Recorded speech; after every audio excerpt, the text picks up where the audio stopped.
Mi nombre es Ragnar Lothbrok, aunque al nacer no era más que un niño anónimo, un simple hijo de un campesino.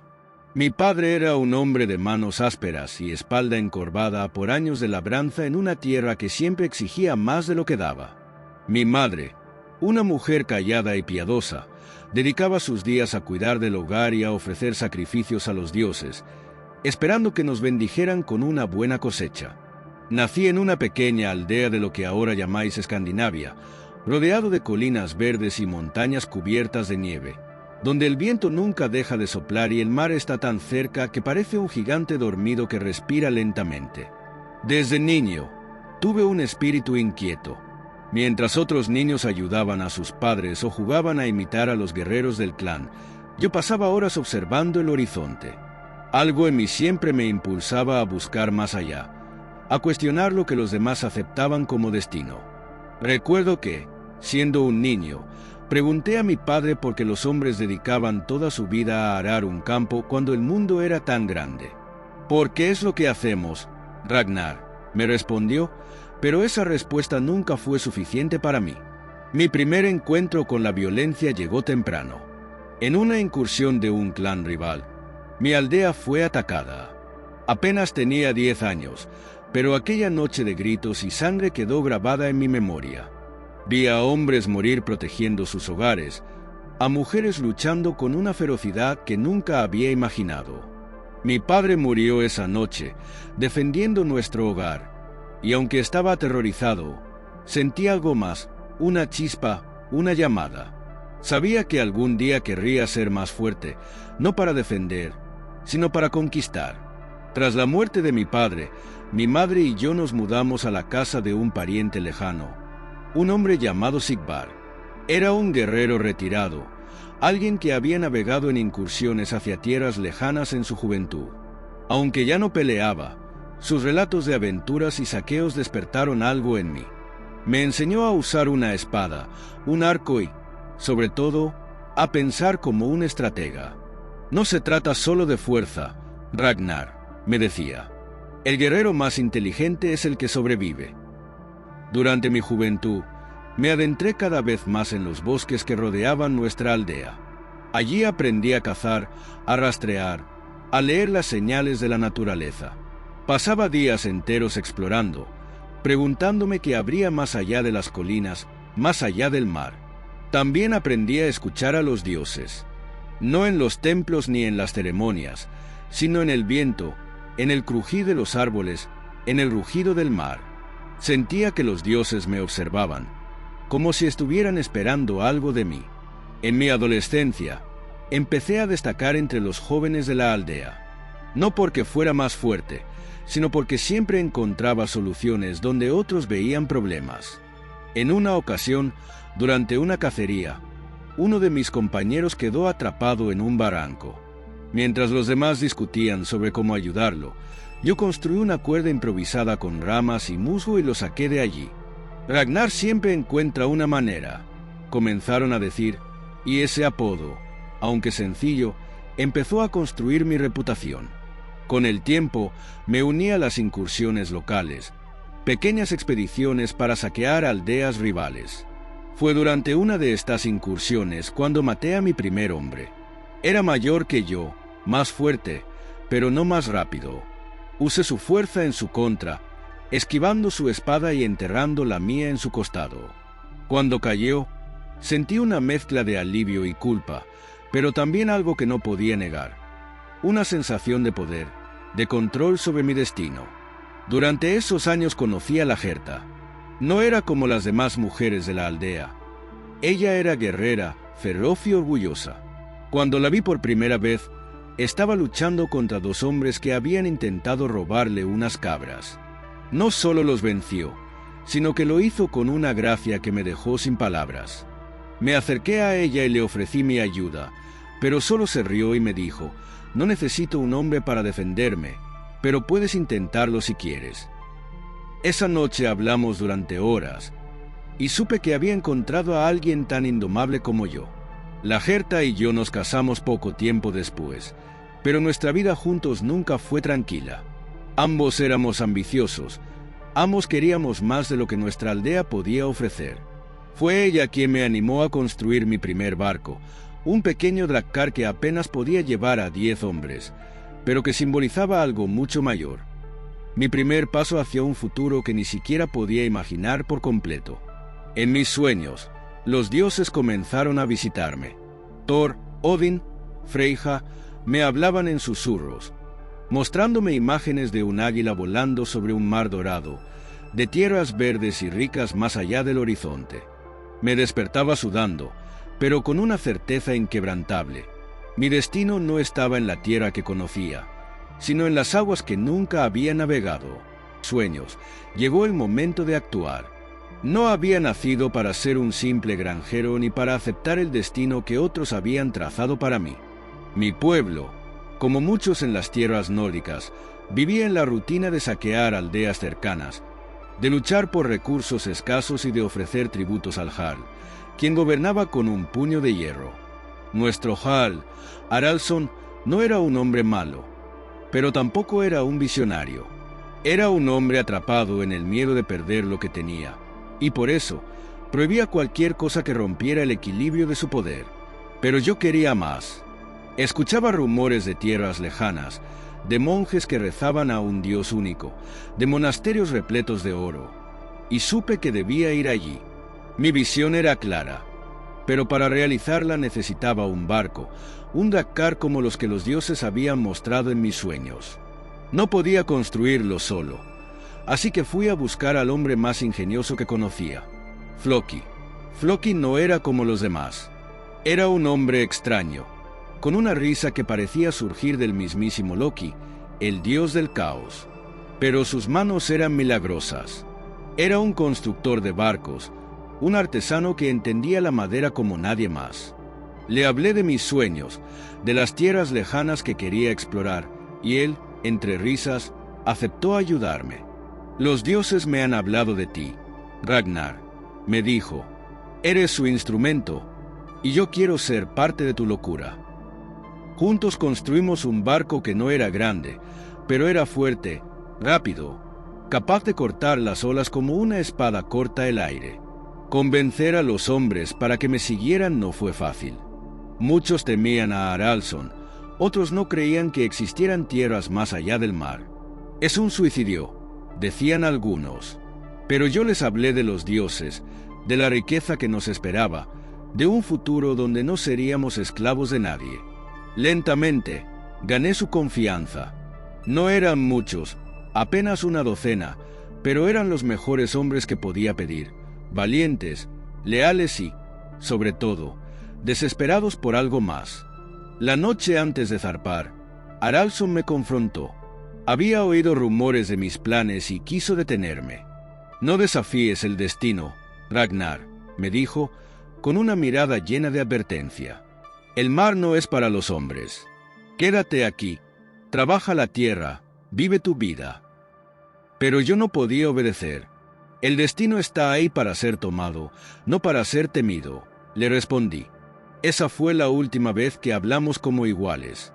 Zarpamos al amanecer, con el sol brillando en el horizonte y el viento llenando nuestras velas.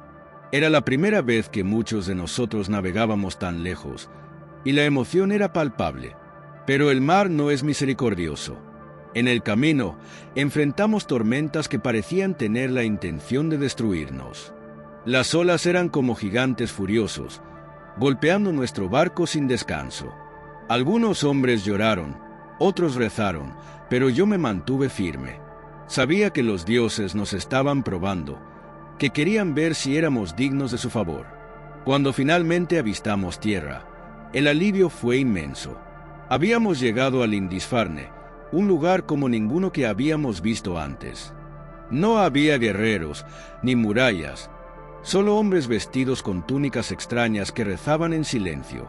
Nos miraron con terror, como si fuéramos demonios surgidos del mar. Fue la primera vez que comprendí el poder del miedo. Sin levantar una espada, ya los habíamos derrotado. El saqueo fue rápido. Tomamos oro, plata, joyas y algo más valioso aún, conocimiento. Entre los tesoros encontramos libros, pergaminos, cosas que no entendíamos pero que sabíamos que eran importantes para ellos. Fue allí donde conocí a Atelstan, un monje que más tarde cambiaría mi vida.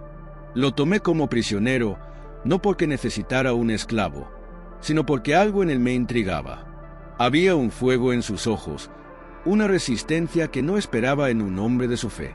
Cuando regresamos a casa, fuimos recibidos como héroes. Los hombres que se habían burlado de mí ahora cantaban mi nombre.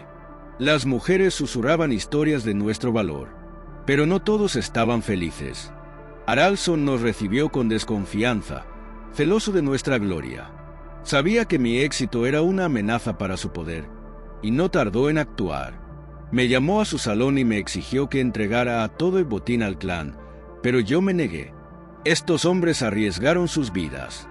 Merecen ser recompensados, le dije. Fue entonces cuando nuestra relación se rompió definitivamente. El conflicto con Haraldsson no fue inmediato, pero era inevitable. Durante semanas, el aire estuvo cargado de tensión. Los hombres comenzaron a dividirse entre quienes me apoyaban y quienes permanecían leales al Jarl. Finalmente, la situación explotó cuando Haraldsson ordenó que me arrestaran.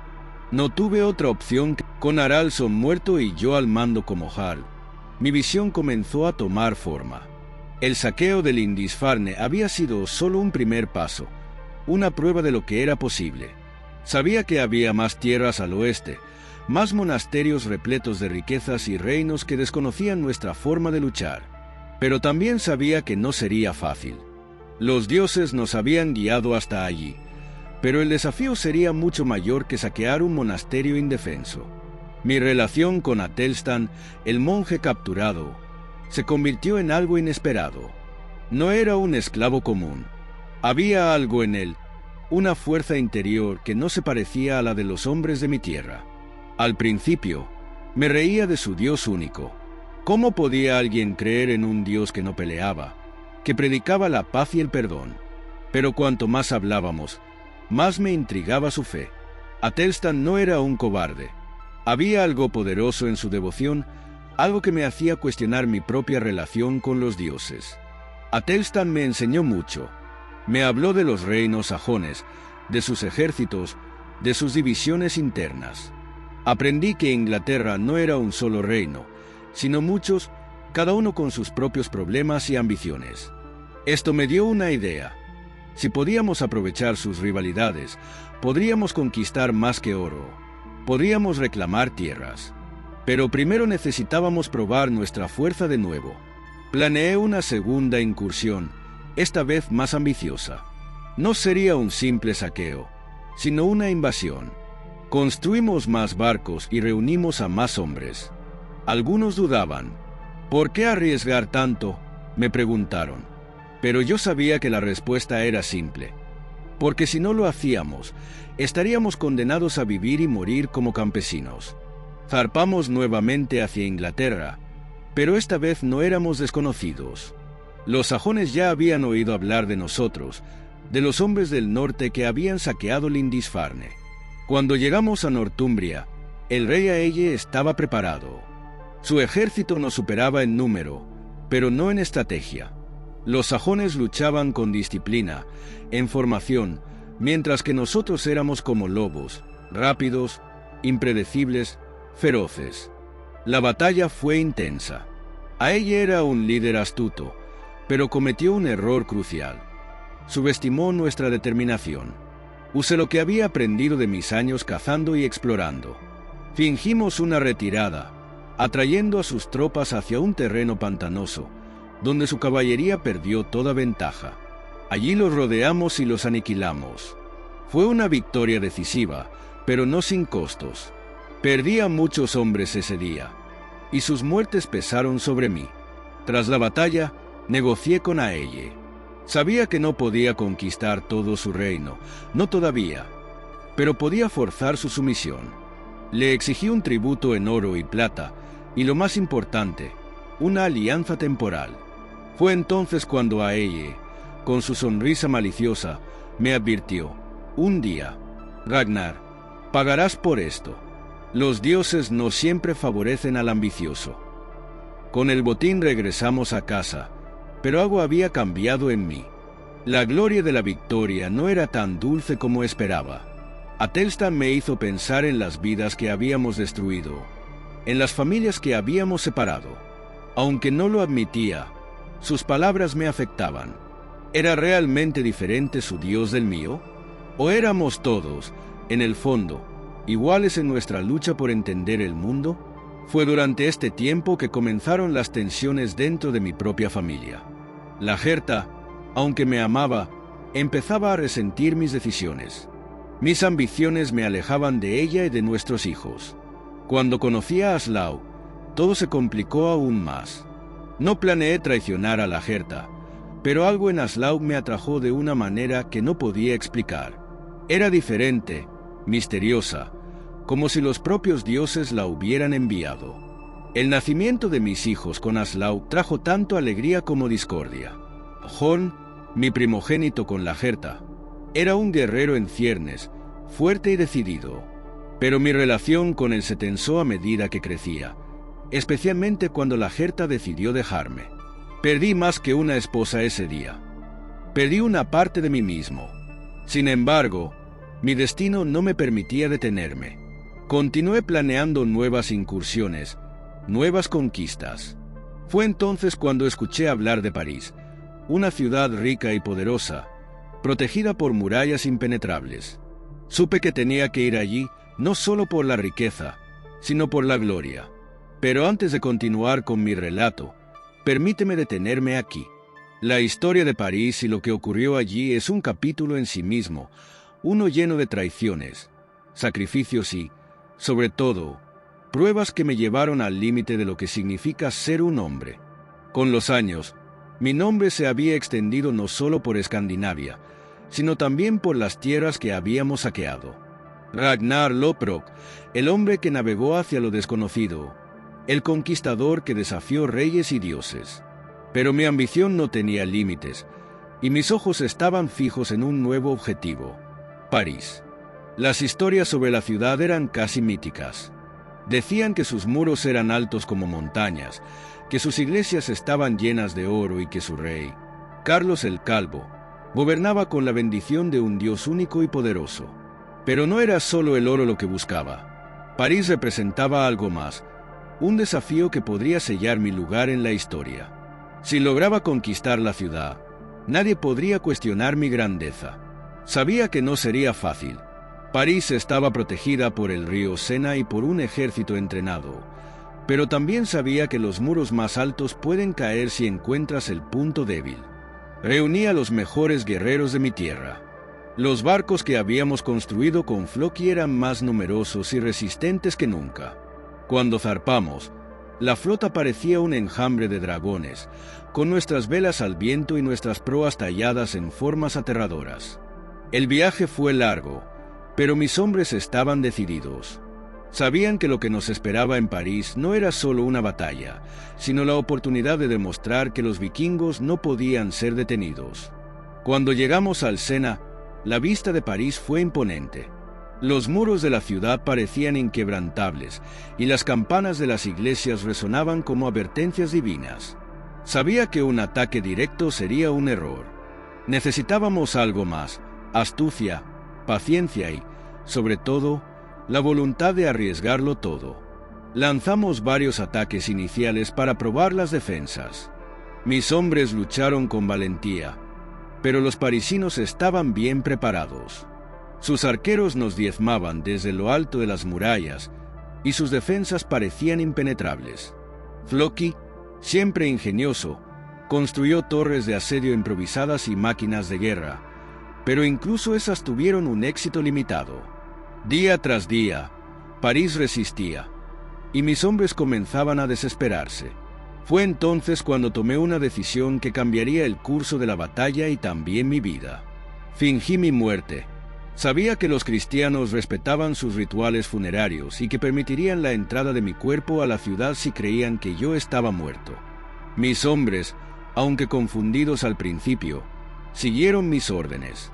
Me colocaron en un ataúd, rodeado de velas y símbolos cristianos, y llevaron mi cuerpo hasta las puertas de la ciudad. Los parisinos, creyendo que habían vencido al gran Ragnar, abrieron las puertas y me permitieron entrar. Fue entonces cuando me levanté de mi ataúd, con un rugido que hizo eco en las paredes de la catedral. Mis hombres, que esperaban mi señal, atacaron desde dentro, y París cayó. No completamente, pero lo suficiente para que el rey Carlos aceptara negociar. Le exigí un tributo enorme, más oro del que podían contar, y también les dejé un mensaje claro. Los vikingos no pueden ser detenidos. A pesar de la victoria, algo en mí había cambiado. La gloria de París no llenó el vacío que sentía. Los años de lucha, de traiciones, de sacrificios, habían dejado cicatrices en mi alma. Mi relación con mis hijos se había deteriorado. Jon, aunque era un gran guerrero, se distanciaba de mí. Mis otros hijos con Aslaug eran fuertes, pero cada uno parecía seguir su propio camino. Regresé a casa, pero ya no me sentía en casa. Los dioses, que antes hablaban conmigo en sueños, ahora guardaban silencio. Me preguntaba si realmente me habían elegido o si solo había sido un hombre con demasiada ambición. Con el tiempo, mi cuerpo comenzó a fallar. Ya no era el guerrero invencible que una vez fui. La batalla constante, las heridas y los años de desgaste me habían alcanzado. Pero incluso entonces, no podía quedarme quieto. Sabía que mi destino no era morir en una cama, como un granjero cualquiera. Fue entonces cuando decidí mi último acto de desafío. Regresé a Inglaterra, esta vez solo, sin un ejército que me respaldara. Sabía que el rey Aelle todavía quería vengarse de mí, y fui directo a su territorio. Algunos dirían que fue una locura, pero para mí fue una declaración. Si debía morir, lo haría enfrentando a mis enemigos, no huyendo de ellos. Aelle me capturó rápidamente, y no mostró piedad. Me arrojaron a un pozo lleno de serpientes, un final cruel incluso para alguien como yo. Mientras las serpientes me mordían, no sentí miedo, sino una extraña paz. Sabía que este era mi destino, que mi muerte sería recordada por generaciones. Antes de cerrar los ojos, grité hacia los cielos, hacia los dioses que me habían guiado. Los hijos de Ragnar se vengarán. Mi muerte no fue el final, sino el comienzo de algo más grande. Mis hijos, Jon, Ivar, Ubbe, Sigurd y Bitzer, llevaron mi legado más lejos de lo que yo jamás soñé. Conquistaron reinos, desafiaron imperios y escribieron sus propios nombres en la historia. Así terminó mi vida, no como un simple hombre, sino como una leyenda, un hijo de los dioses que nunca aceptó los límites impuestos por los mortales. Soy Ragnar Lothbrok, y mi historia nunca será olvidada.